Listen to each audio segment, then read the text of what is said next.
এটা আপনাকে কেউ বলবে না আপনার এনআইডি কার্ড দিয়ে কয়টা সিম রেজিস্ট্রেশন করা আছে এবং সেই সিমের পুরো নাম্বারটা আপনি কিভাবে বের করবেন সেটাই জানতে পারবেন আজকের এই ভিডিওর মাধ্যমে।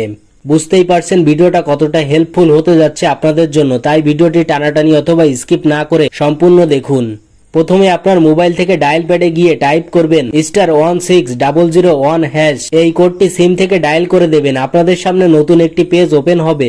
এই পেজটিতে আপনার এনআইডি কার্ডের শেষ 4টি সংখ্যা দিতে হবে। নিচেই সেন্ড অপশন পাবেন, এখান থেকে সেন্ড অপশনের উপর ক্লিক করতে হবে। সেন্ড করার সঙ্গে সঙ্গে তারা জানিয়ে দেবে আপনার এনআইডি কার্ড দিয়ে কয়টা সিম রেজিস্ট্রেশন করা আছে, কিন্তু তারা সম্পূর্ণ নাম্বারটা এখান থেকে বলবে না বা দেখাবে না। সম্পূর্ণ নাম্বারটা দেখতে না পারার কারণে আমাদের বুঝতে সমস্যা হয় কোন কোন নাম্বারগুলো আমাদের প্রয়োজন এবং কোন নাম্বারগুলো আমাদের প্রয়োজন না।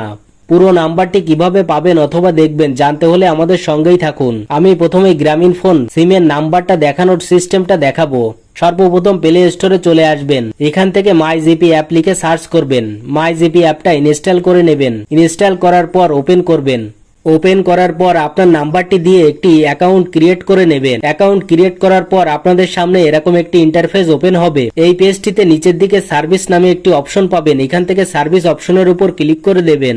নতুন একটি পেজ ওপেন হবে। এখান থেকে স্ক্রল করে একটু নিচে আসলে পেয়ে যাবেন লাইভ চ্যাট। এখান থেকে লাইভ চ্যাট এর উপর ক্লিক করে দেবেন। এখানে কিছুক্ষণ লোডিং নেওয়ার পর আপনাদের সামনে এরকম একটি পেজ ওপেন হবে। নিচে পেয়ে যাবেন সেন্ড এ মেসেজ, এখানে ক্লিক করে টাইপ করবেন এজেন্ট। এজেন্ট লিখে এখান থেকে সেন্ড করে দেবেন। সেন্ড করার সঙ্গে সঙ্গে ফিরতি একটি মেসেজ পাবেন, এখান থেকে কানেক্ট এজেন্ট এর উপর ক্লিক করে দেবেন। কানেক্ট এজেন্টে ক্লিক করার কিছুক্ষণের ভিতরে এজেন্ট কানেক্ট হবে। এজেন্ট কানেক্ট হওয়ার পর আপনি আবারও মেসেজ অপশনে গিয়ে লিখবেন আমার এনআইডি কার্ড থেকে কয়টা সিম কিনা আছে আমি জানতে চাই পুরো নাম্বার সহ, এইটা লিখে সেন্ড করে দেবেন। এজেন্ট ফিরতি আপনাকে আরেকটা মেসেজ করবে, এখানে বলছে আপনার এনআইডি কার্ডের শেষ 4টি সংখ্যা দিতে এবং সঠিক জন্ম তারিখটা দিতে হবে। আপনি এখান থেকে আপনার এনআইডি কার্ডের শেষ 4টি সংখ্যা দিয়ে দেবেন এবং জন্ম তারিখটা দিয়ে দেবেন। তারপর যে নাম্বারগুলো আপনি সম্পূর্ণ জানতে পারছিলেন না বা দেখতে পারছিলেন না সেই নাম্বারগুলো আপনাকে দিয়ে দেবে। আপনি যেহেতু চ্যানেলটিতে নতুন হয়ে থাকেন তাহলে চ্যানেলটি সাবস্ক্রাইব করে চ্যানেলের সঙ্গেই থাকুন। পাশে থাকা বেল আইকনটি বাজিয়ে দেবেন, তাতে করে ভিডিও আপলোড করার সঙ্গে সঙ্গে নোটিফিকেশন আপনার মোবাইলে পৌঁছে যাবে। এভাবেই আপনারা খুব সহজে আপনার এনআইডি কার্ড থেকে কয়টা সিম রেজিস্ট্রেশন করা আছে সম্পূর্ণ নাম্বার সহ জানতে পারবেন।